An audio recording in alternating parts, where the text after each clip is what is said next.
is there. Hey, cool. It works. It I think actually we need to works. do we need to do a cheers that we beat We do. technology. So I was saying, gosh, this has been a nightmare. I'm on my third mobile device trying to get through to this, but I was determined it was going to happen. It was going to happen. Well So done. We did it. we got there. We got there in the end. So thank you, everybody who's watching us right now. Thank you so much for persevering, and thank you very much for watching us here in the UK. It is what 10 past 10 in the morning. In Australia, the other side of the world. Osh, what time is it there? It's 9 p.m., hence no coffee, but some peppermint tea instead. Yeah. And the irony, I'm going to be calling this series Coffee with Cole, coffee with a K, because I don't really drink coffee. This is green tea, as you all know. I'm a green tea kind of boy. So, Osh, I just want to give a bit of a background as to, how you and I met Yeah. and what we both do. I think Osh is amazing. I really do.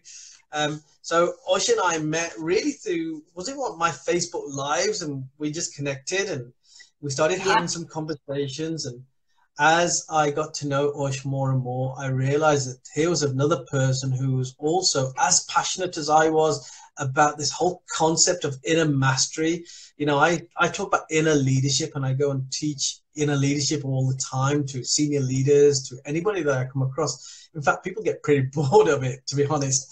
And Osh comes at it from a totally different perspective. Now, one of the things that I do talk about is emotional intelligence, and I've never yet met somebody who is an expert in emotional intelligence. But Osh, that is literally what you live and breathe, isn't it? It is, yeah. So I started my emotional intelligence journey probably about 2.5 years ago now. And I think it just really kicked off with me starting my own business. And I guess my resilience was probably quite low at that time. And I fell into EQ, and I was like, wow, this tool's amazing just to help people, just really, really be clear on what they want to achieve and raise their self-awareness. Yeah, but you've been on an amazing journey. I mean, we had a conversation this morning, guys, and Yeah. we were just laughing and joking about. I used to be a senior police officer, and I'll let Osh explain who she was in a previous life, but we can't believe that both of us have landed in the area that we're in right now, because it's so far removed from our previous jobs and how we're both passionate about it. Because you've not always been an emotional intelligence expert. What were you before? Yeah, so I studied law, got a law degree, did the bar, and worked as a barrister for a while. And then I moved to Sydney about 13 years ago and fell into HR. And then from HR, I've gone into emotional intelligence. And it's like you call it, it's just following this inner calling and this passion about, what you really want to do. And, I just couldn't go to bed every night going, I haven't pursued this. And that's how I met you, really. And you're on that same journey, just following what you want to do. Yeah, it's very hard. I find this very, very hard to explain to people sometimes, Osh, about this, this inner calling, this passion. Why do I get so energized when I talk about this kind of stuff? And I genuinely find it really difficult to explain to people what this passion means, what it feels like, what it looks like, what it causes me to do.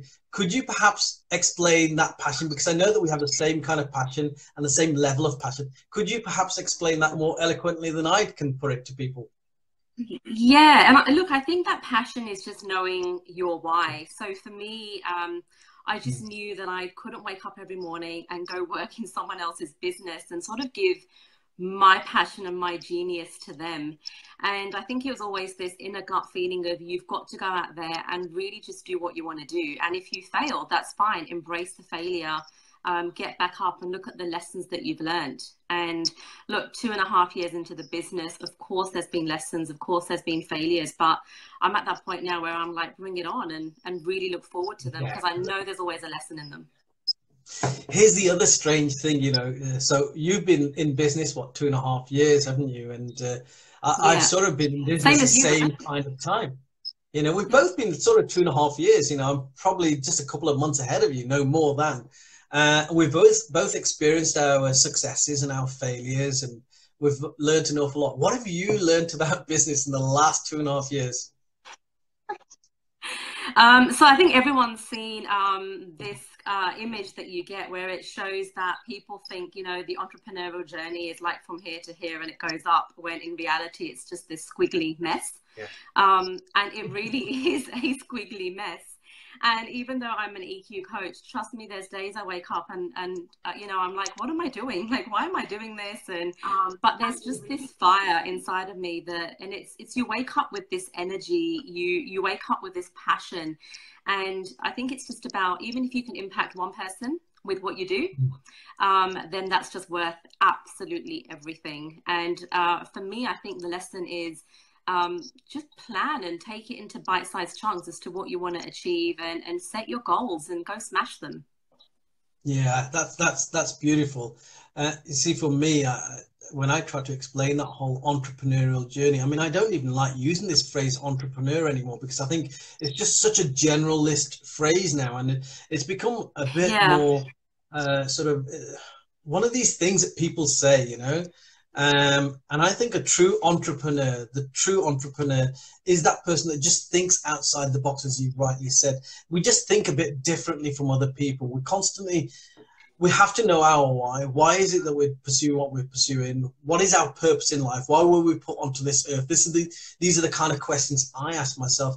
And then you sort of live your life in a wholly different way from anybody else, don't you? You're a bit of a freak. Yeah. You know?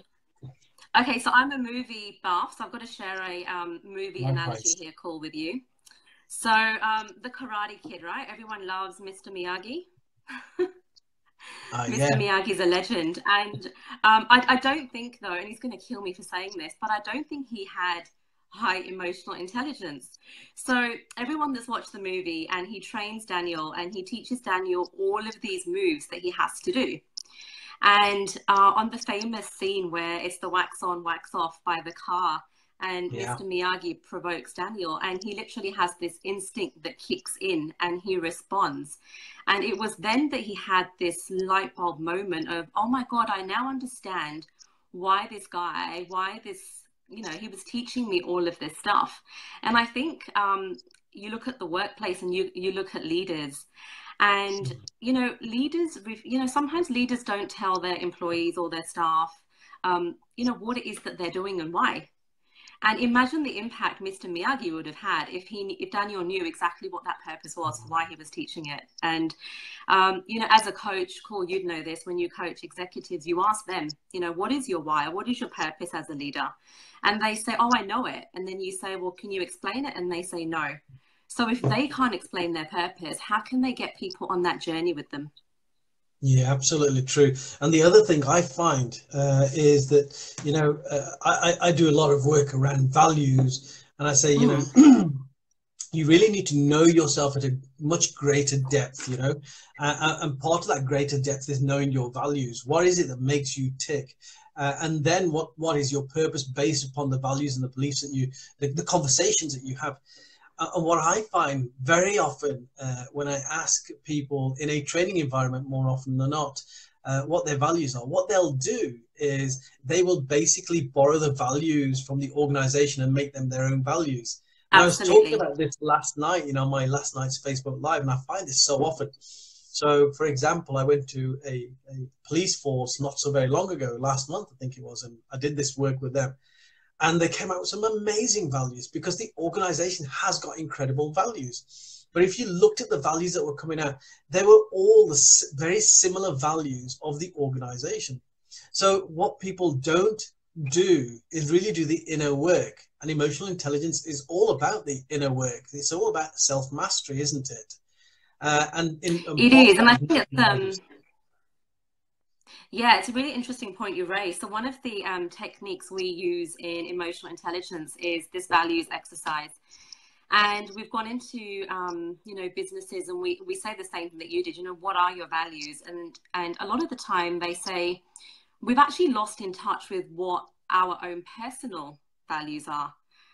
Because they sort of adopted the values of the business. And when you ask them to, you know, do that self-reflection, that self-awareness around what their values are, it's something they struggle with. So in emotional intelligence coaching, we actually give them some support to go, well, here are some of your values. And then we get them to pick the top 7. And then there's a scientific model behind that around how to rate the most important value. And I ran a session a couple of weeks ago, and we had this biker in the room, an awesome guy, and talk about perception, right? And he's like, oh, I don't know what my values are. And we ran the exercise with him. And at the end of it, he said, oh, he goes, do you know what my top value was? I was like, no, what? He went, love. And everyone else in the room just burst out laughing, going, who would have thought that love would have been in one of your top 7 priorities or values? But I think we do lose sight of who we are. And on that point, I think it's also important to remember that your values can change. And that's okay. Absolutely. So I know that my values have definitely changed 2.5 years into my business than I did probably when I started. Yeah, and it's absolutely a very, very critical point to remind people that, you know, as we go through life, we have different experiences, but also we become wiser as we go through life. And as a consequence of all these different experiences that we have, it's just inevitable that our value systems are going to be affected and influenced. So I find that as well. I really love this exercise that you're talking about, you know, where you're trying to find your top value, because I ask people to work through an exercise and come to their top 3 values. And it's just, yeah, right. I just love that shift. You literally see that shift in people when they finally begin to understand who they are. It's like this awakening moment, you know, that light bulb moment, as I call it. Yeah, and it's the same with emotions. So, you know, the key thing around emotional intelligence, and look, the definition of it is being aware of your emotions, but the key is to be aware of it in the moment. So how many times have we gone back in hindsight, with the benefit of hindsight, and go, you know what, I probably shouldn't have reacted that way. And what emotional intelligence is teaching you is how to be aware of what you're feeling in the moment. And running some of these sessions with businesses where the concept of emotional intelligence is new, and you say, what emotion are you going through? They actually really struggle to name the emotion. So a lot of the time it's really re-educating, you know, these CEOs, these executives to go, well, can you name that emotion? And the usual stuff that comes up is stress, fear, anxiety. But we're like, well, actually, no, it's deeper than that, you know. And then the second thing is, can you link that emotion to a physical symptom in your body? Yeah, I like that. But do you very often find that, you know, when you get to CEOs and you get to senior leaders within organizations, and you talk to them about name and emotion, do you find they struggle with the whole concept of emotion anyway? Because for them, running that organization, running that business is actually a very mechanical process as opposed to an emotive, intuitive process. It is. So what I try and do is, so they don't think it's too woo-woo with the word emotions, which is normally what happens, is I actually relate it to probably an example that they may be faced with. So, you know, if they're cooped up in their office, they're working away, they're busy, and then, you know, someone knocks on the door or someone needs their attention, and they're not present, or they responded in a way that isn't positive. So I try and relate back to experiences I know they've had in the workplace, and say, well, where was your self-awareness then? And if you had the awareness, would you have acted differently? Yeah, absolutely, bang on. And do you know what? Half of this is about reminding people at that level that they're still human. And I always work, I want to sort of flip it a bit. And first I get them to realize and remember that they're human again. And then in their human form, what is it like to be a leader? So I sort of flip it. Yeah, and exactly. I find the hardest part is actually getting them to think like human beings again, you know? Yeah, that's right. And it's all about self-awareness. So, you know, you can get lost into the day-to-day running of a business. You know, you've got everything that you need to do operationally. A lot of the time, you know, they're really high IQ. And that's where we challenge them and say, well, okay, you're in the role because you are technically able to do the role. But what about using the other part of your brain? And what about tapping into the emotional intelligence side of your brain? And they're actually saying now that with emotional intelligence, it's going to be a non-negotiable required skill by 2020. So if we are not educating businesses around emotional intelligence now, they're just going to fall behind. I agree with you. 100% agree with you. And you know what? There's so much research been done around the most successful business people or the most successful leaders in the world. And the one thing that they all have, that they repeatedly say, is this concept, this sense of inner mastery. They understand why they do what they do. they're in charge of those inner conversations that they have with themselves. And I think, you know, when it comes to leading other people, emotional intelligence has got a rate as probably the highest quality of a successful leader for me. Yeah, absolutely. Like I said, it's not a new concept, but it Mm. is new in terms of businesses actually now really understanding what it means. Yeah, yeah, And it really does go back to self-awareness. So, you know, are you aware of what you're feeling in that moment? And, you know, what are you going to do with that information? And then how do you use that information, not just to manage you, but then also the relationships of the people around you? You know, the other stuff we teach is around empathy. So how do you empathize with people that you work with? How do you become more influential in your message, in your purpose? And yeah, just really lead a team. How do you do that with your core values and your mission? yeah. And for me, you know, I had 20 years of leadership experience, and one of the key things, Mm, and I think stood me apart from my peers, was that I tried to demonstrate as much emotional intelligence as I could. I wanted to be a leader that inspired others to do things rather than told people to do things. And that was working in a hierarchical organization. But it's so easy to get into that hierarchical thinking. And I think, you know, sometimes people get put off by it, don't they? They get put off by, oh, I'm going to have to think differently to all the other people in this organization. It's so easy for me to just lead by the technicality as opposed to lead through emotion or lead through inspiration. Don't you find that? it is, yeah. And I think it's just new. So, you know, the stuff that they learn in, you know, business school and also, you know, I find that a lot of these people, they're amazing technically and they've been promoted on their Mm. technical ability. But when they're actually leading a team, that's when they go, oh, I'm not really sure how to do this. Mm. And they've got to show a bit of vulnerability. They've got to really go, you know what, this is the area that I need help in. Yeah. And there are definitely solutions out there, but it's about them going, well, yeah, you know what, this is the area I need help in. And maybe I'm not as aware as I need to be in certain areas. Yeah, I get that. I get that. And that whole concept of being vulnerable is so alien and it's so Mm. scary for so many leaders out there, isn't it? You know, so many leaders It is. And hide behind this not only in mask. leaders. Yeah. And I think, Yeah. in just the entrepreneurial life, you know, in you and I, you know, when we had a chat a couple of weeks ago, and I think it was our first chat that we had on Yeah. Zoom, and the first half hour of that, we're talking about our vulnerabilities, our failures, Mhm. our, you know, our mistakes and what we learned. And I think people Absolutely. just aren't doing that enough. And I don't know if it's a case of whether they don't have someone to do that with, or whether they feel that they need to portray a certain image or wear a certain mask and they can't be who they are. Absolutely. I haven't Uh, really worked that out, but I think you need to show that vulnerability and, you know, let people know how you are feeling and embrace the emotion, embrace the failures. Uh, you've hit the nail bang on the head, I think. I think we're conditioned by society to behave in a certain way, to not share our vulnerability so openly. Yeah. And particularly, you know, I was doing this thing for men. We're a men-only conference a couple of actually Yeah. weeks ago now. And the whole idea about that was that we as men are conditioned by society to pretend that we're tough, we're fearless, that nothing can really budge us, and we're totally confident in ourselves. When actually we share exactly the same vulnerabilities as women do. You know, we can be concerned for our health. We can lack confidence and self-esteem, and we can be emotionally and psychologically abused in relationships. Yeah. We have exactly the same issues as women. It's just that we believe that we have to portray this strength, this outer strength. And unfortunately, I think society across the board is encouraged to wear these masks.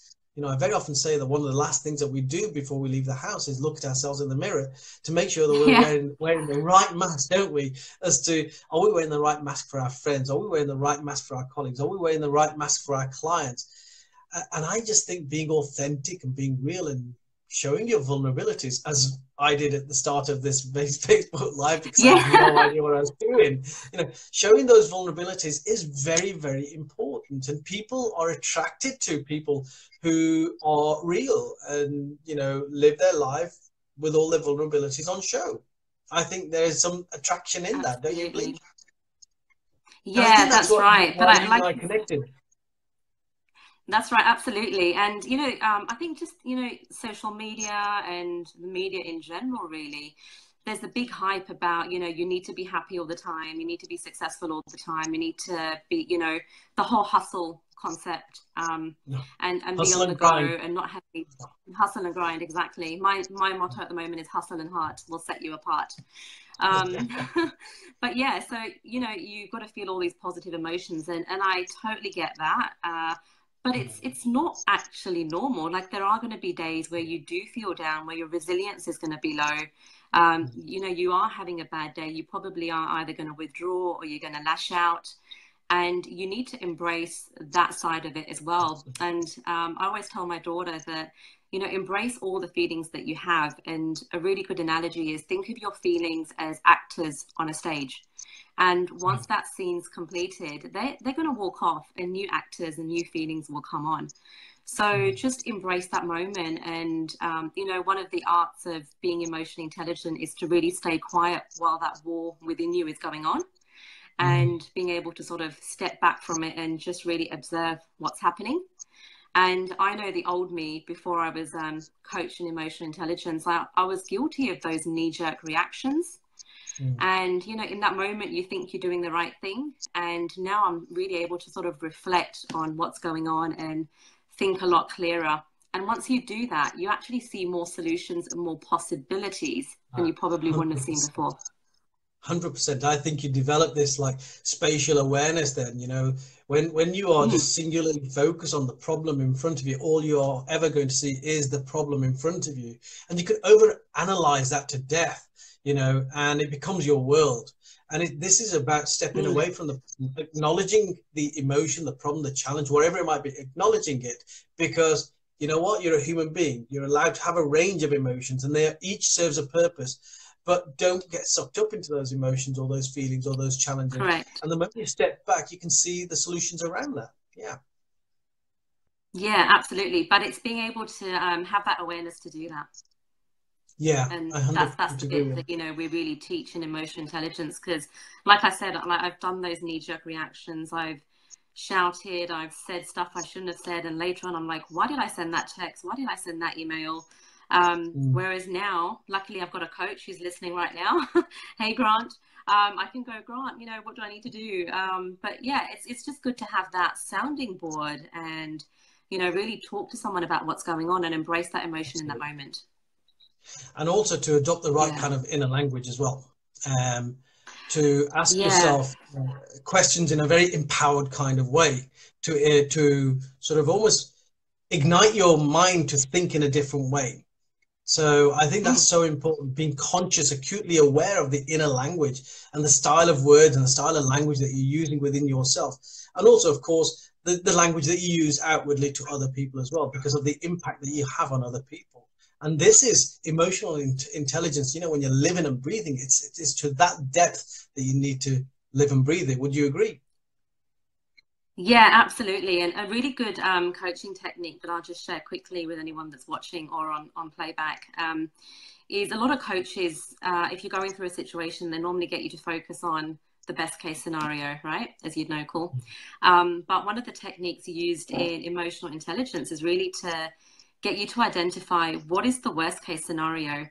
And once you've identified what that worst case scenario is, you look at the probability of that worst case scenario happening.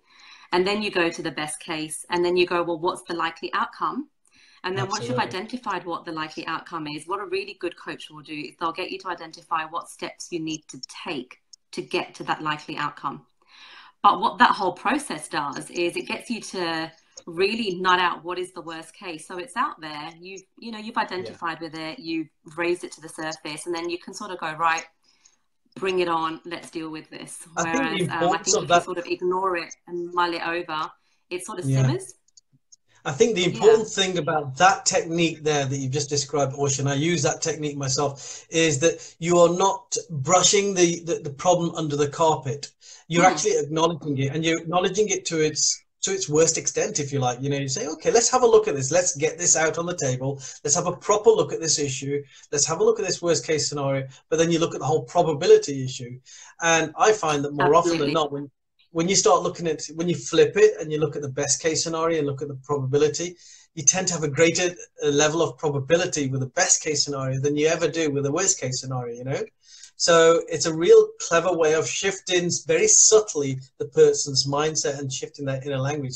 I love that technique. Yeah, that's a great one. That's a great tool, guys. Otherwise, so sorry, I was just going to say, guys, there was a golden nugget there that you can use in your everyday lives. You know, you can do this with yourselves as we do with our clients. So the next time you are faced with this incredible challenge, or what you believe to be this incredible challenge in front of you, then just flip it on its head and say, okay, so what is the worst case scenario? Let's just get real with this. What is the probability of that? And then look at the best case scenario and the probability of that. And you'll probably be more convinced that life isn't so bad, and actually there's a way around every challenge or obstacle in your path. Sorry, Osha, I cut you off because that was such an important point. No, I was just going to say, otherwise you tend to go down that rabbit hole of that whole negative self-talk. And I remember doing this probably about 12 months ago, and I was taking my first holiday back to the UK to see my parents after ages. And I just had this horrible fear of, you know, as you'd know, leaving the business 12 months in and actually having a holiday. Like, that's really pretty much unheard of. And all these worst case scenarios were going on in my head. And I spoke to my coach, and he's like, so what are you actually scared of? And I was like, I don't know, that I have no business or something when I come back from holiday. And he said, well, actually, the worst case is that you'll be back to where you were 12 months ago, where you started with no clients, and you'll build it up. And I was like, oh my God, you're right. Like, that is the worst case that can happen. Yeah. And really, is that going to happen? Probably not.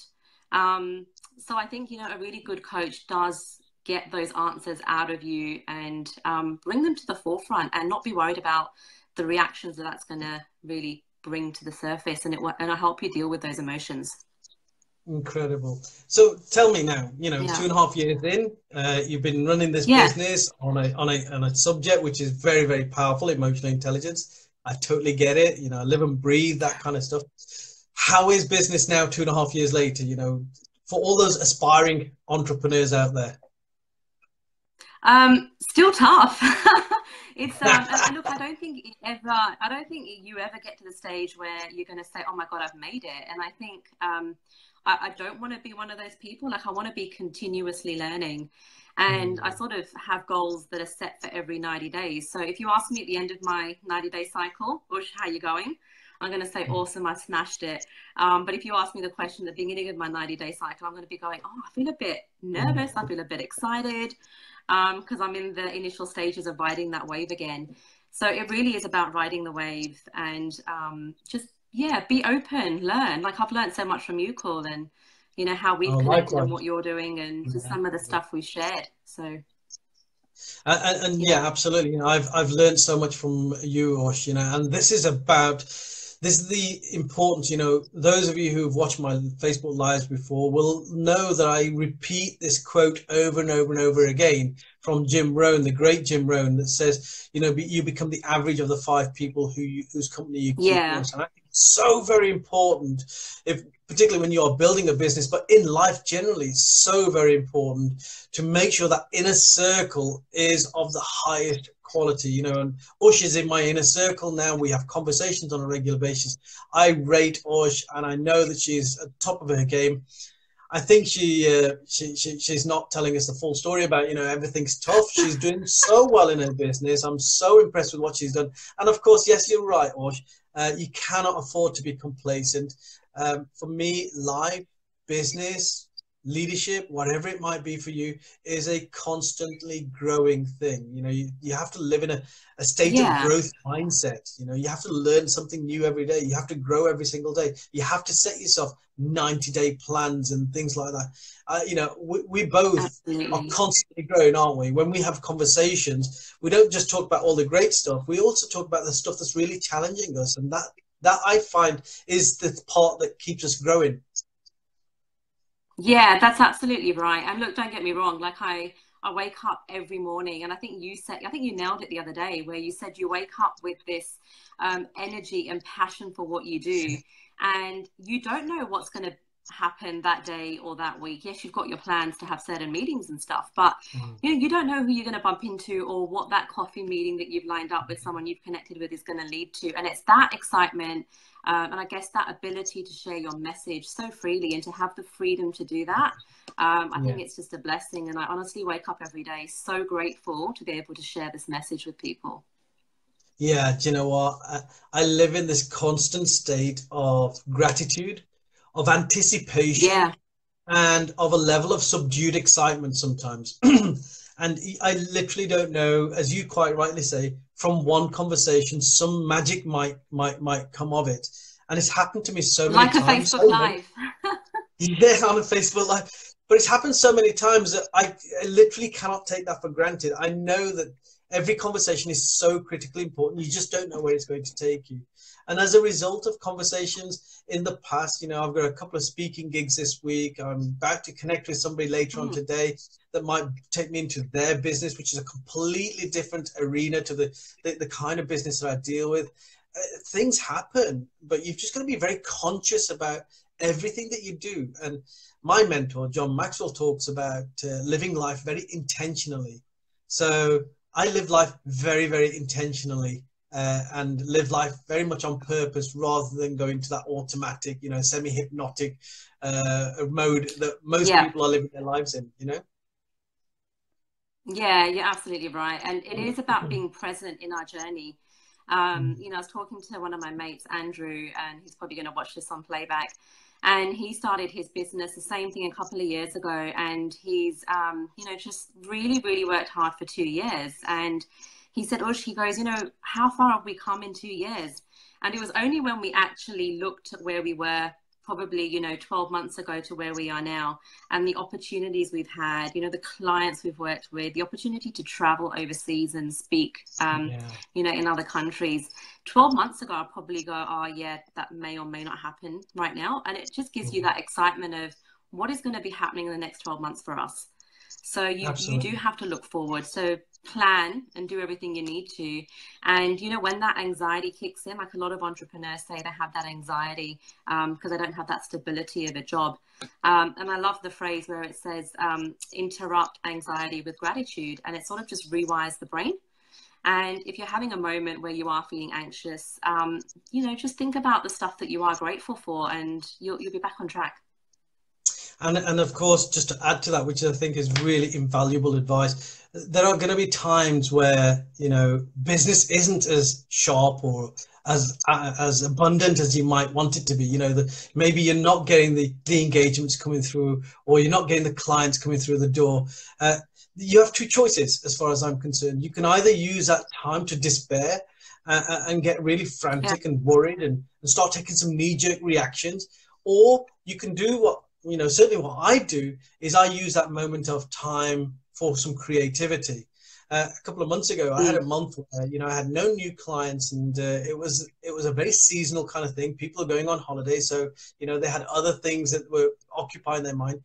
I used that month to create 2 courses, and I've just delivered one of those courses only last week, my Speak and Create course, which is a 2-day intensive course, and that was a huge success. And as a consequence of that, I'm now doing that again in February. So you can use that time very, very creatively. I'm guessing that's what you do, isn't it? Yeah, definitely. I think my coach would be on me if I wasn't.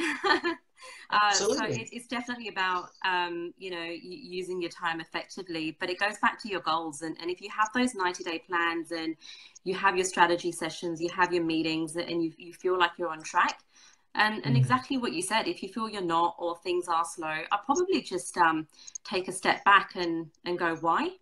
And jot down a few reasons and see if I can, you know, come up with some of those answers. So also use that time for self-reflection. And I think we don't do enough of that.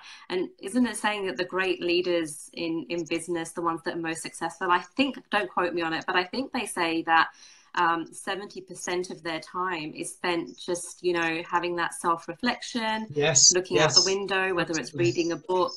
And I think in our entrepreneurial journey, we don't give ourselves permission to do that enough because of the hustle and grind. So yeah, I'm a big believer on make sure you have time to self-reflect. Like I've always got a notebook next to me somewhere. Probably about 4 of them lying around. And yeah, if I have a thought, it just goes into that. And there's days we get busy. But yeah, I think self-reflection is really important. Yeah, and jot down those ideas. You're absolutely right. Always keep a notebook to hand, because I get ideas at the craziest times of the day. Mm. And if I don't write those ideas down, I will forget them within 5 minutes, you know. So your mind is an incredible, incredible tool. It has the power to be creative beyond any comprehension that you might have. You know, you're 20 times greater than you possibly could ever imagine yourself to be. But it's very easy to get sucked up into the technicalities of life, you know. So you're building a business, Yes. and everyone, you know, when you're building your business, you're taught to hustle and grind. You're taught to wake up at 4 o'clock, 5 o'clock in the morning, and you've got to go to bed at 1 o'clock in the morning. I think that's crazy. I think you've got to live life with abundance. You've got to live life in a very balanced kind of way. Life is not all about your business. Life is about your friendships, your family, your health, your wealth. It's about the whole thing. So I think you just need to live life with a sense of balance. But when you are doing what you're doing in business, you've got to do that with a level of laser sharp focus. So the time that you employ working on your business, do that with laser sharp focus, or whatever it might be for you, hobby, business, education. That's pretty much how you would live your life, because of course you've got a young family.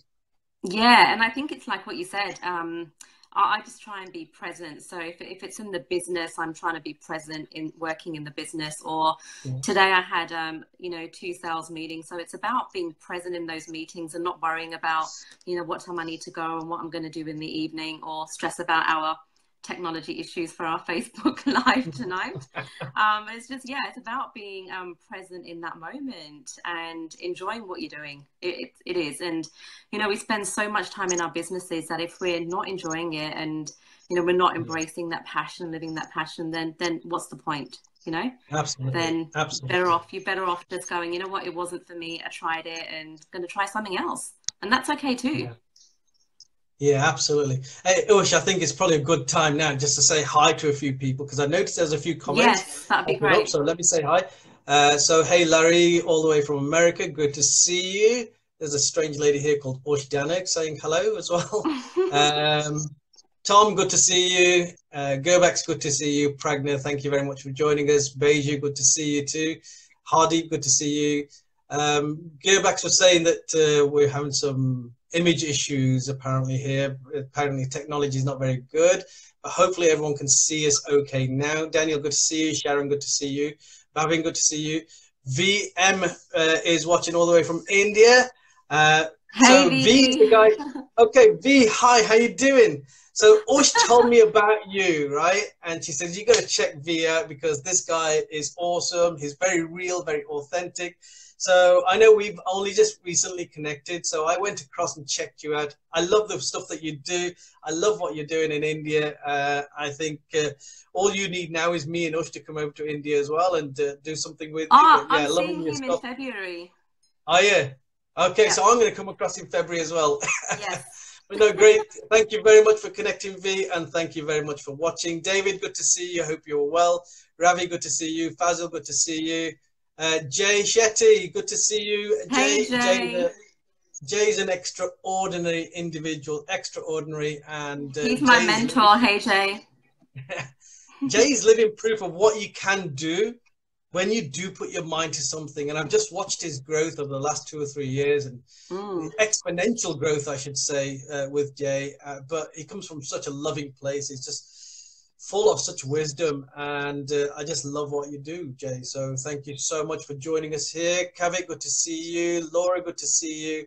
Bronwyn, good to see you. Steve, good to see you. Ketan Makwana, another guy there. Ketan, hey, Ket. Who is an incredible individual, another living example of what you can achieve when you put your mind to your business, your passion, and know your why. Really push yourselves to the limit. But Ketan, just like everybody else, will also say to you, you've got to live your life in balance, and it's so very important. Gearback says, core values guide us through life, sometimes functional, at other times they can be dysfunctional. They often change in relation to needs or our goals at any given time.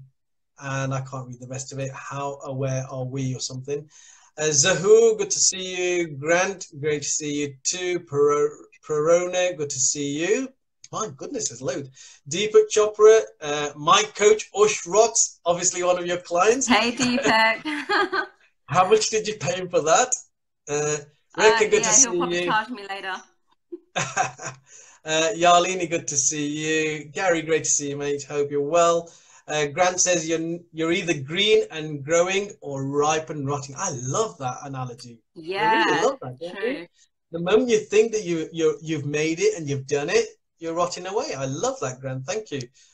Grant says, proud coach here right now. Love that I get to be a part of your journey. That I love that. You know, that for me is a great coach. Somebody who really emotionally involves themselves in your journey. Yeah, he's my surrogate dad, so yeah, he's awesome. I love it. Good job, Grant. Keep it up. Sarge, good to see you. Angela, good to see you. Ralph, good to see you. Ben, good to see you. And Mira, good to see you. And everyone is saying, well done, Ush. Now, why are they saying well done, Ush? No. So the first time that Ush and I ever met, Ush started watching a lot of my Facebook lives. For those of you who know me, will know that I think I have no idea how many Facebook lives I've done, but I think it must be sort of 400-ish. But I've been doing Facebook lives for over 12 months, and it's just a daily commitment of mine to get my message out. I think it's so very important to share your thoughts if you think that they're going to improve somebody's life. So Ush started watching some of these Facebook lives. We ended up connecting. We had a fantastic conversation the first time we ever met, and we realized that we were both at the same level, on the same journey. There's so many similarities between us. It's just incredible. So I'm proud to have her in my inner circle. But one of the things that we talked about when we talked about the whole vulnerability thing was Ush saying, I have never done a Facebook Live. So I challenged you, didn't I, Ush? I says, right, you've got to do a Facebook Live. You did. So I think, guys, for all of you listening right now, I think we all, and Grant, you need to hold her to this.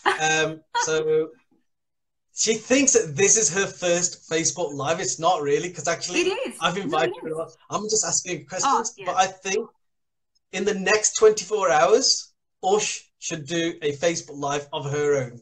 So will everybody who's watching message Ush and make sure she does it, and look out for her. Sorry about that, Ush. Thanks, that's Paul, a bit of Mr. Miyagi there. Yeah. You know, I've just put my emotional intelligence to one side, but I think you're just dying to get on and do the Facebook Live. You've got such wisdom to share with the world. I think you're amazing. I want to thank you for joining me today. Guys, thank you so much. God bless you all. And thank you so much for joining us on Facebook Live. My first ever Facebook Live interview. I'm way outside my comfort zone, technology-wise. Ush's first Facebook Live in terms of she's being interviewed on Facebook Live. The first of many, many, many more, I'm sure. But she's incredible. I really do believe that she's a very, very incredible human being, and she's going to go so far with the business. And I'm just honored to be part of that journey, really. So guys, thank you so much. I appreciate it. Thank you, Ush. I really have appreciated, and I couldn't wish for a better first guest with Coffee with Cole. Have you noticed Coffee with Cole? I don't even drink coffee. You're gonna get inundated now with coffee dates. Yeah. V, I think V should be the next person. Let's do V. Why don't we just nominate V for the next one? Yeah. So V, if you're still watching us, I hope you're still there. How would you like to be my next interviewee on Coffee with Cole? And we'll sort something out. Jay would be a really cool one as well. Jay, I know he's so busy, but we need to drag him on here and do something. Ketan would be another good one. We only want the best, don't we? No. Sorry. While Ket's watching, Ket owes me a phone call, so he's doing no lives with you until I get my phone call. Right. Ket, get that phone call in, because I want to do your Facebook Live. So V says he'd love to be not victim. So V, I'll drop you a message and let's organize a time. You're about 4 or 5 hours ahead of us. So if I could do it with Ush all the way down in Australia, other side of the world for me, I'm sure we can sort something out between here and India. So let's do that. But I want to create like this. Yeah, I don't know where this is going, to be honest, Osh. I'm just making this up on the spot, but I want We're to going to create grow like it this. organically. Yeah. You know, can you imagine some of the top people building their business with the right mindset, that whole inner circle thing, and just doing Facebook Lives with them around the world? How amazing. We could have It's this going to be little great. community. Yeah, with Awesome. some Let's good do it. knowledge bombs and gold nuggets thrown in. So yeah. Absolutely, absolutely. Let's shake up the world a bit and, you know, get people out of this whole traditional mindset around entrepreneurs and business and, you know, the whole coaching mentality. There's another level. There's another level, and we need to take it to that level. And Osh Absolutely. and I are on the journey towards that level. We're not there. We've got a long, long way to go. V, I'm sure you'll say the same thing. We're in a state of constant growth, but let's grow together. Let's do this, and let's share at the same time. So Osh, it's been an you've got to come to India now. Cool. yeah. Do you know what? We need to like congregate in India. I think So we need to like congregate once a year I'm going, Grant's somewhere. going to be there, V's going to be there, and Matt Larona, he's going to be there too. So yeah, we'll have So to all get where together. is this? This is the one in Mumbai you told me about, yeah? Yes, so it's in Mumbai in February. Grant, if you're online, I can't remember the dates, but I think it's the 15th to the 18th. It's a global HR conference. Yeah. Right. That sounds awesome, guys. So Yeah. So if there'll you be people builders will be there. So yeah.